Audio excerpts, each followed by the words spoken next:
JF Stretford Paddock, this is the Tier 1 podcast. Joining me as always is my good friend Ronaldo Brown. Ronnie, it's been a minute, hasn't it? Now you say as always, but it's been a long. Do you know what? I shouldn't say that because I think me and Joe Smith have done this a few times, and yeah, you've done it without me as well. It's been a while. Exactly, we've gone back to our roots. This is We've actually gone back to our roots. And you've got in the very first. You've got a new head as well. Just about. I might be flying out. Yeah, jet setting lifestyle. And getting back to our roots, we've got an old friend of the channel and one of the first guests we ever had on the Tier 1 podcast. He was the first. He was the first one, wasn't he? Which he set the bar very high. It's Henry Winter from The Times. Henry, thanks for coming back on the channel. It's always great chatting to you. I love to be called an old friend, a very old friend. I didn't mean it like, I didn't mean you're old. I meant you've been a friend of the channel for a long time. I'll keep digging. Legend. I'll keep digging this hole that I'm in. Nice to see you guys. Yeah, it's good. As you may have guessed, Henry, we wanted to ask you a little bit about the takeover. We've spoke to you about the Glazers quite a lot over the years, even going back to the full-time Devils days, and you've always been very vocal about them and the sort of the mess they've caused at Manchester United. When they announced that there was going to be a potential sale, myself and a lot of other United fans got giddy. It's been dragging on now. The latest update was from last night. I think we heard from, I think it was your colleagues, Matt Lawton and Matt Dickinson, were covering the story in regard to an 11th hour bid from Sheikh Jassim. What have you made of all this? Because at one point, it looked like Sir Jim Ratcliffe was in pole position. Now there's the talk of this new bid, and maybe that could alter things. Which way do you see this going? Do you still feel that Sir Jim Ratcliffe is the favourite, or has this changed things with this latest bid?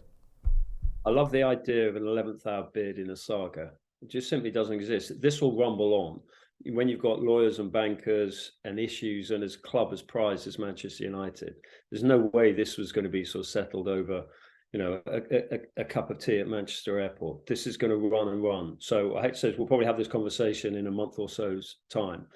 I find it very frustrating looking at it very much from the outside. I obviously know the sort of the PR people from either side, but just looking at it completely detached, it's a frustrating situation because there are elements of quality in both bids, but neither bid is actually just, if I was a Manchester United fan, I would go, actually, neither bid really suits exactly what we want, because I like the Ratcliffe, I'm not a Manchester United fan, but I like the Ratcliffe bid because I respect him for what he's done. He is a Manchester United fan.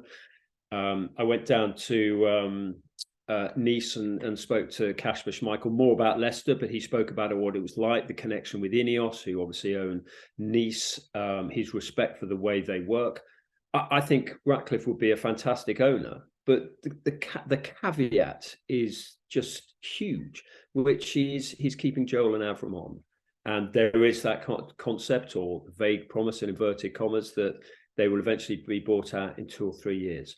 I mean, you've had enough of the Glazers. I think they have to use your phrase, it's Glazers out now. And then you look at the Qatari bid and...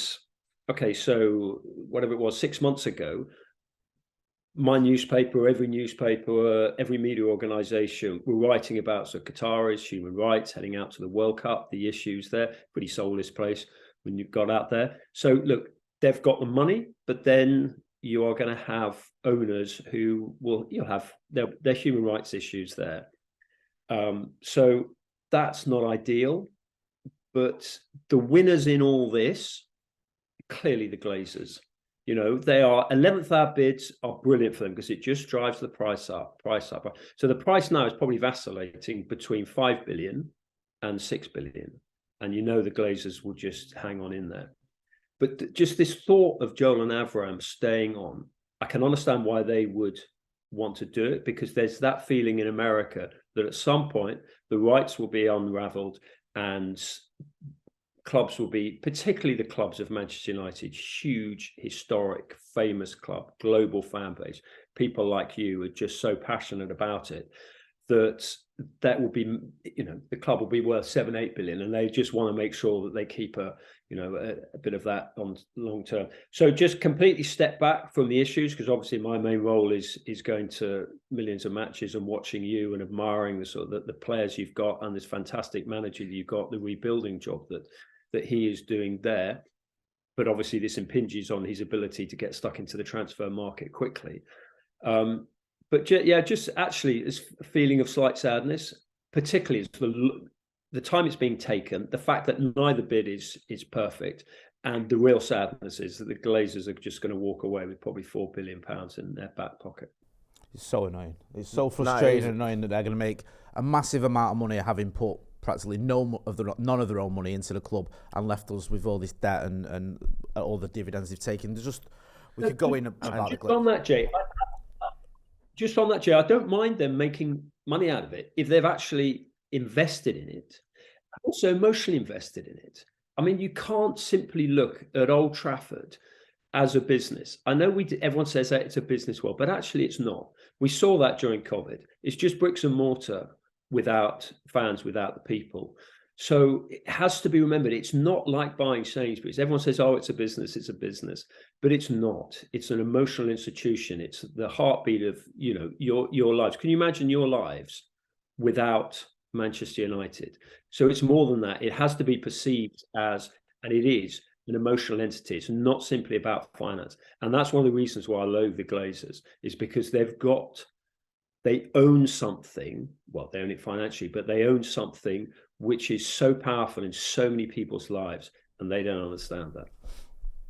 Yeah, exactly. Definitely. That's it, because like you say, you compare it to Sainsbury's, and it's a good analogy because, if you go to a supermarket and they put the prices down, you'll change.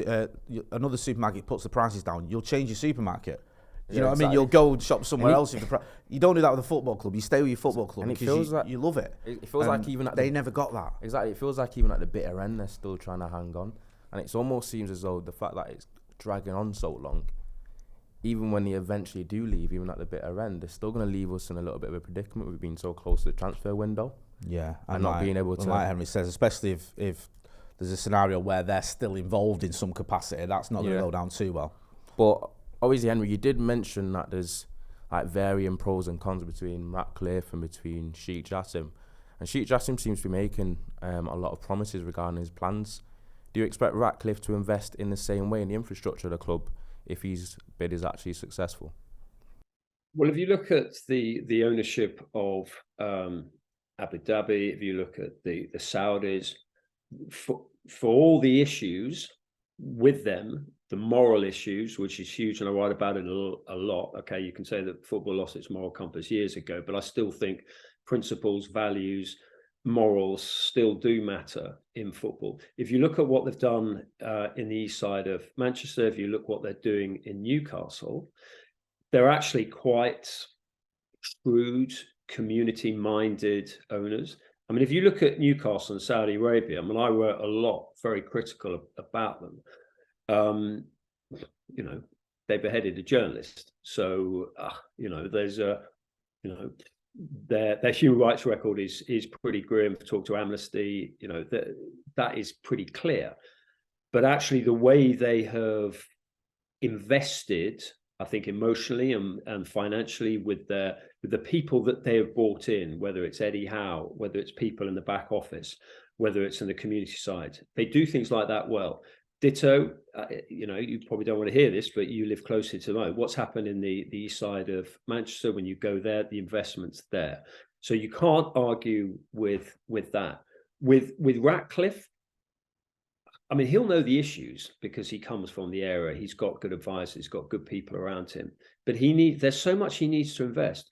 And the idea of loans, the idea of the Glazers, well, this is, whatever his figures, he's going to need more than he thinks. It's a very, very, very expensive business. I walk into Old Trafford, and okay, I was at Kenilworth Road last night, and you can't compare. But you look at Old Trafford. Old Trafford you almost need a whole new stadium there. I know it's you probably got the room to develop it, but that's a huge job. You look at Chelsea. Todd Bowley's gone into Chelsea and probably not realised completely he's probably got to spend $1.5 billion, probably more, and a 7-year project on building a new stadium. So it's not simply about buying a club. It's about what you then got to do. Look, you've got one of the best foundations, John Shields and people like that who work with the foundations. They're fantastic. The community is so important for Manchester United. So when the new owners come in, have to invest in that, have to invest in character, and have to invest in your women's team ladies team is doing brilliantly. Again, it needs more investment. But look, you're two of you are season ticket holders at Old Trafford. I don't need to tell you that when you're at a match and it's raining, your eyes are actually occasionally taken away from Marcus Rashford and Casemiro and all these great players on the pitch. And you're looking up and you're thinking, my God, there are leaks in the roof. And the leaks in the roof at Old Trafford symbolise for me the Glazers, the fact that they've just papered over things because it's all about the money long term for them. Yeah, the state of Old Trafford is a particular bugbear of mine. It's shocking, really, especially like you say. You say you've been at Kenilworth Road, but when you go to other modern stadiums, whether it's in the Premier League or around the world, you can just see that Old Trafford, despite all the history and the fact that we love it because of the emotional attachment, it's miles behind, and it's painful at times. One of the biggest indictments isn't recently did Old Trafford not make one of the grounds being pushed forward for the Euros? Yeah, I think the reason put forward was that they can't guarantee it won't be being developed, but even that says its own story. It should have been done years ago, exactly. as Henry said. And when you've got leaks as well, I think there was a picture of leaks in the press box, which says it all. You can't even keep the press box. Well, you'd want to keep the journalists happy to at least getting Henry give wet. yourself a good bit of PR. Yeah, and if your laptop's getting sold, I mean, that's not going to do any favours there, is it, on the PR front? Yeah. Do you know what, Jay? The only leaks we like are the ones from the dressing room. Nice. Nicely done. I wanted to ask you, you mentioned it earlier about the transfer window, because this is a big concern, obviously. We want the Glazers gone, we want this sorted, but you're looking at Erik ten Hag. We know, and it's been covered many a time, you've mentioned it many times as well, that United do need reinforcements. We need a number 9. We need, at least 2 or 3 players, if not more, in the summer transfer window. How much of a detrimental effect do you think this could have on Erik ten Hag's ability to bring in the players that he wants to bring in this summer? I mean, I think that element of Manchester United is slightly better now. I think you've got good people working behind the scenes. You've got a manager in Erik ten Hag who knows what he wants. The identity of the team is returning. But people talk about a centre forward and 100 million on Harry Kane. I mean, I'm always slightly wary of when figures are put on, so and so's been given £100 million war chest, because that just, if people know that inflates prices, and it may be more, it may be less. So I would take figures like that, particularly round figures like 100 million, with a slight pinch of salt. Manchester United, because of you guys, because of your television reach, commercial reach, you generate a lot of money. But it's more than just bringing Harry Kane in, if you can, who'd be a fantastic signing for you. It's also about the players who need to leave. Anthony Martial, 1 or 2 others. David De Gea, you need a new goalkeeper. I mean, I'm a huge admirer of his, but I don't see that he fits into the way that Erik ten Hag wants to play in terms of from the back. I think he's one of his greatest strengths, which I think he won back-to-back Player of the Year titles with you, is his shot stopping. I think he can get caught out now. I think there are better goalkeepers coming through. You would know better than I would, but whenever I've seen Dean Henderson, I've interviewed him a couple of times down the years, for me, he had that slight sort of swagger and belief and confidence to be a Manchester United player and to be a Manchester United goalkeeper. He hasn't trained on as much as we'd hope, which is frustrating. But I think maybe that development could have been handled better. But I think David De Gea, this idea that you're going to give him a new contract, even on sort of reduced wages, he's not going to be happy being a number 2. I think that you've got to go out and get a goalkeeper. Whether David Raya at Brentford is quite your level, I'm not sure, but that's an area that you need to address. But look, I'm looking at it from the outside. I mean, Erik ten Hag sees everyone day in, day out. He'll talk to the goalkeeping coach. He'll talk to, all his coaches. He's an exceptional manager. And the most important thing at a club is that the fans believe in the manager, believe in his long-term development. And clearly you're going to do that with Ten Hag. Yeah. I think that's what makes Definitely. I think that's what makes the way that this process be quite frustrating, because it feels like there needs to be a lot done in terms of outgoings and incomings and getting the players that can almost help push forward what we've already seen from Ten Hag, which has been a very promising season. And I think we're approaching a very important transfer window. So this whole ownership issue of not showing what's going on is frustrating, because then you feel like Ten Hag can't properly plan for it. That's a good point. I wanted to ask you that, Henry, because you mentioned there a few players who we're not really sure about in terms of what's going to happen with them. David De Gea, Andy Martial, one or two others. I mean, we know the likes of Phil Jones and Axel Tuanzebe and probably Eric Bailly and Alex Telles and those types of players. Maybe Brandon Williams going to move on. Do you think Erik ten Hag might be a bit ruthless this summer? Can you see that happening with some of the players you mentioned, that maybe he does go like, look, you know, it's not just the fringe players, it might be one or two in around the first team, or do you think he might be a little bit more cautious? Well, two things. First, he has to be ruthless, and secondly, he will be ruthless because that's in his nature. I mean, I don't often go to his press conferences because I'm normally so busy writing on the match, but just listening to his answers, he's very much I'm busy. I quite like his short answers in press conferences. I mean, frustrating for a journalist, but I always get the impression that he knows he needs to get back to his office because there's a lot of issues in his in-tray and he's prepared to tackle them. He will be ruthless. He has to be ruthless. You know, there are elements of the squad that need moving on, but also you have to take a slightly long-term view with some of the players. Like a year ago, we probably have said Aaron Wan-Bissaka, move him on, but actually some players respond to his coaching. And Wan-Bissaka, I think, has had a good season. Again, you'd know better than I would, but it looks to me that he's your starting right back now, the way that he's playing. Some people had issues with Luke Shaw a couple of years ago. I think he's been one of your better players this season. Left back, going forward, left-sided centre half when needed. So another thing, you need to keep Christian Eriksen fit, because I think you're a better player when he's in there. I know the fans love Bruno Fernandes, and obviously he starts in there, and Casemiro is obviously is fantastic, but you're going to need a long-term successor to him at some point. But I just think if you got Eriksen in there, whenever I see you with Eriksen, I would just think there is that clear link between midfield and attack. So look, you've got the core of a terrific squad. And I think if you'd have taken this at the start of the season, if you'd said there's development under Ten Hag, there's belief back at Old Trafford, League Cup, and so what have you won the season? League Cup and finish in the top four. That's a good season in terms of development. We're not giving up on the FA Cup final. Yeah, listen. I know it's unlikely. That's not a foregone conclusion either. Yeah, I like the way you sidestep that one. We're still in it, as Keegan once said. We're still in this. Yes. Yeah, you've got to go to Wembley. You've got to go. Yeah, no, I mean, you know, Manchester City are a machine. You're getting there as a machine. Yeah. Hopefully pull it off. Put it this way, sorry interrupting you. I did my team of the season because I mean, look, the title season has been over since William Saliba got injured at Arsenal. But in terms of, so I did my team of the season, and did I have anyone from Manchester United in? I had 7 Manchester City players, 2 Arsenal players, Alisson. I don't think I had any United players in there. Rashford? No Marcus. No Marcus. No, I mean, Rashford I think had a fantastic season, but I had Kane and Haaland up front. Did you play? Can't argue that too much. What formation did you play? Did you pick? Well, a bit like when you were playing, it was very fluid tactically.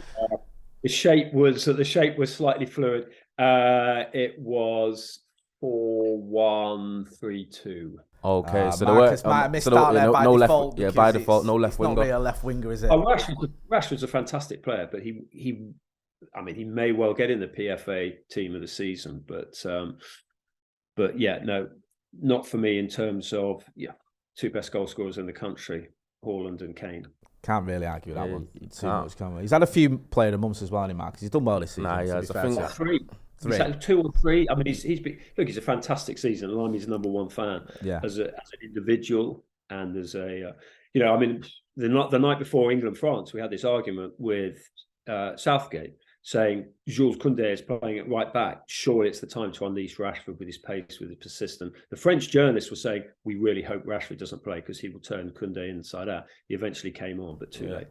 Yeah, too late. What was it? 5 minutes or something? Don't get us started on that. Seriously, we'll be here all day if you start talking to us about Marcus Rashford's minutes against France, because that infuriated everyone on this channel. Especially as United fans. United fans watching England, we're thinking, we just want to see United players do well. And the tournament Marcus was having, and like you saying, that game was set for him. And he barely got a look in. I think team of the season shouts for United can only be Rashford, maybe Casemiro or Martinez, because I'd have Martinez. I think with De Gea, on the verge of winning Golden Glove.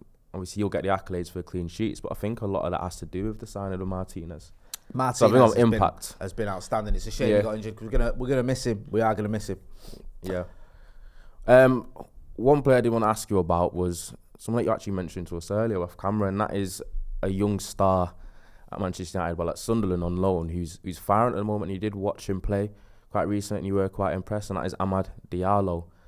He didn't quite kick on when we first signed him. I think a lot was expected of him. I think he was young, he needed to physically develop, but he's gone out on loan at Sunderland, and he's been outstanding. Do you think he's got a shout of actually breaking into the first team for United next season? At his age, he needs minutes. He needs to play. I think he's too good for the Championship. But I just think there's a terrific player. And what I liked about him is that physically he was taking a bit of a kicking. He was up against Tom Lockyer, who's a battle-hardened Championship defender. This was at Kenilworth Road in the second leg of the playoff and semi-final. And Diallo from the start. I mean, if you know Kenilworth Road, you may be going there next season, and you know, good luck with that, because it's really old school. It's almost like non-league, without being patronising. Brilliant atmosphere. But when he came out and he was warming up and he was in a rondo, and his touch obviously stood out. And you know, Sunderland a decent passing side, but his touch absolutely stood out. And I remember who was it? I remember Michael Carrick saying once that when they did the rondos at Carrington, they had two rondos, and one was Coots and one was Barclays. And if you were top level, you were in the Coots. It was obviously the top earners at Manchester United were all at Coots. And then if you were in the slightly second division one, you were in the Barclays rondo. Diallo's got that sort of touch that, you know, you go into the Coots rondo. Apparently in those rondos, the first thing that would happen is that Scholes or Keane would absolutely ping the ball at you at about 40 miles an hour just to check whether your touch is good. And Rio Ferdinand, apparently his first touch in one of the rondos wasn't very good, and the other United players would go, 30 million, you can't even control the ball. So coming back to Diallo, it's all about the touch, but it's also about the personality for Manchester United. To walk out at Old Trafford in front of you guys, in front of the eyes of the world, with all that sort of history and expectation, you've got to be a fairly strong character. So you can't compare, you know, one night at Kenilworth Road to playing at Old Trafford. But I was really impressed with Diallo. I thought physically he stood up to the test. He didn't hide when he was getting a kicking and the game was going against him. He didn't hide when he was coming over to the sides and you had Luton fans leaning across hoardings advertising sort of curry houses from the 70s and sort of local sort of building sites from the 80s. I mean, it's real throwback, that ground. But also in atmosphere, he was getting so much abuse from these fans, and yet he stood up to it. So and he had to be fairly sharpish off the pitch at the end as well because of the pitch invasion. But I was really impressed with his touch. He kept coming back for more. So he's got that Manchester United mentality. But whether there is a space for him, whether he's on the right, he actually played a range of roles. He was drifting around. He was a 10 at times. He was dropping slightly deeper, false nine. Played on the right a lot. Maybe you bring him in and say, look, put pressure on Anthony. I don't know. Ten Hag will do that, but for me, he needs to play regularly because he's at that stage of his development. Yeah, it's interesting. We've got some good options on the wings, haven't we? Got Garnacho, youthful options as well. Anthony, obviously. I know Anthony's. There's been some question marks about him. I do like Anthony. I think there's a player there. You've still got Sancho as well. The best options are on the left, though. Sorry? The best options are on the left. Yeah. And if we bring in definitely. And also, if we bring in a striker, which everyone seems to will, then Marcus can go on the left as well. So now Rashford and Garnacho, I think what he's saying is it's pretty strong. Yeah. Couple of left wingers there. On the right is where there's a little bit more flexibility. If you've got question marks over Jadon Sancho and Anthony's still acclimatising to the league. I think he's got better towards the end of the season, but some fans he's still young. People forget Anthony's young. Yeah, he is. Yeah, I think you can see what he's about. And like you mentioned earlier about having a bit of swagger and that belief that you're a United player. And he's certainly got that. Yeah, exactly. He certainly believes in himself, doesn't he? But it's also the fact that you mentioned earlier, Henry, about Diallo also playing in the 10 position at times, which could be quite vital because Bruno Fernandes has literally played every minute of every game, it seems, at Manchester United. His durability is amazing. He's basically Iron Man. Yeah. But I don't know if we can always rely on that being the case, especially when we look so different when Bruno's not playing. So it's almost like Ahmad could come in and he could also be, can deputise on the right wing, but he could also be someone that's a backup to Bruno almost, which we don't usually have. Obviously, we had Donny van der Beek, but it seems like that could be a player that we're trying to... I forgot about him when I was naming players, and that's sad in dynamite. That could be an outgoing type of player, but I've really liked what I've seen from Diallo, because it's not the Premier League, but the Championship's not an easy league to play in either. No, it's not. So no, hopefully he'll get his chance. Yeah. Just before we wrap up, Henry, I know you're not a betting man, but if you were, who do you think will be the owners of Manchester United come the start next season? Do you have any idea which way you think it's going to go? That's a brutal question. I'm sorry, I saved it to the last one. Okay, well, I'll do two. I hope it's Ratcliffe, but only if it's without the Glazers. I just simply don't see the point. I mean, he's not. Read the room, Jim. Just listen to the protests. Read the room, whether it's guys, whether it's 1958. Read the room. You don't want Joel and Avram still at Old Trafford, stinking the place out, even from the Everglades.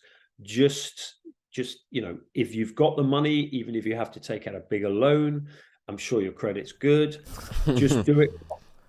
And I actually quite like, maybe it's a romantic in me. I quite like the idea of a local kid doing well, coming back, taking the club back into almost like the community ownership. It's not because Ineos are a huge multinational, but I love that, but not with the Glazers on board.